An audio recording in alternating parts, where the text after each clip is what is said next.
Very good morning to all of you. My name is Padma Bhushan Birajdar. तर MSCB एक्झाममध्ये येणारे महत्त्वाचे क्वेश्चन्स आपण डेली सॉल्व करणार आहोत. त्यातला हा माझा पहिला क्वेश्चन.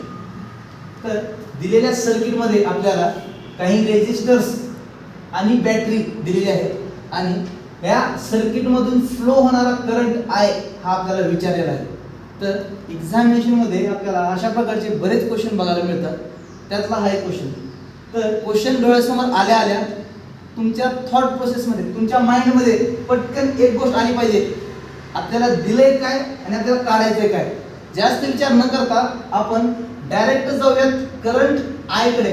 हा करंट I काढण्यासाठी आपल्याला काय लागतं, आपल्याला ओहम्स लॉ माहित असायला पाहिजे. काय माहित असायला पाहिजे? Ohm's law. तर ओहम्स लॉ काय सांगतो? I V/R. I V/R. I म्हणजे करंट जो की फ्लो होणार आहे, या सर्किट मधून फ्लो होणारा करंट. इकडं ही बॅटरी कनेक्ट केल्यानंतर या सर्किट मधून फ्लो होणारा करंट I हा आपल्याला काढायचा आहे.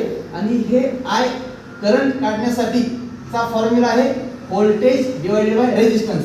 मग व्होल्टेज दिलेला आहे का? तरी हो, आपल्याला व्होल्टेज दिलेला आहे. हे 50 व्होल्ट व्होल्टेज आपल्याला दिलेला आहे. तर ह्या व्होल्टेजच्या ठिकाणी आपण डायरेक्ट 50 लिहूयात आणि रेझिस्टन्स या सर्किटचा रेझिस्टन्स फाइंड करून इथं पुट करूयात. क्लियर? तर रेझिस्टन्स फाइंड करण्यासाठी आपल्याला या सर्किटमध्ये लक्षपूर्वक बघावं लागेल की या दिलेल्या सर्किटमध्ये रेझिस्टर्स किती आहेत आणि कोणत्या कॉम्बिनेशन मध्ये कनेक्ट केलेले आहेत. तर मला इथं पाहिल्यानंतर दिसत आहे हे दोन रेझिस्टर्स 20 ओहम आणि 20 ओहम हे दोन रेझिस्टर्स सिरीज मध्ये कनेक्ट आहेत. तर मी यांचं पॅरलल कॉम्बिनेशन डायरेक्ट घेऊ शकतो. सॉरी, यांचं सिरीज कॉम्बिनेशन मी घेऊ शकतो. तर या दोघांचं सिरीज कॉम्बिनेशन काय असेल? तर आपल्या सगळ्यांना माहित आहे सिरीज मध्ये दोन रेझिस्टर्स डायरेक्ट ऍड होतात, म्हणजे डायरेक्ट बेरीज करायची आपल्याला. तर हे 20 आणि हे 20 झाले किती? 40.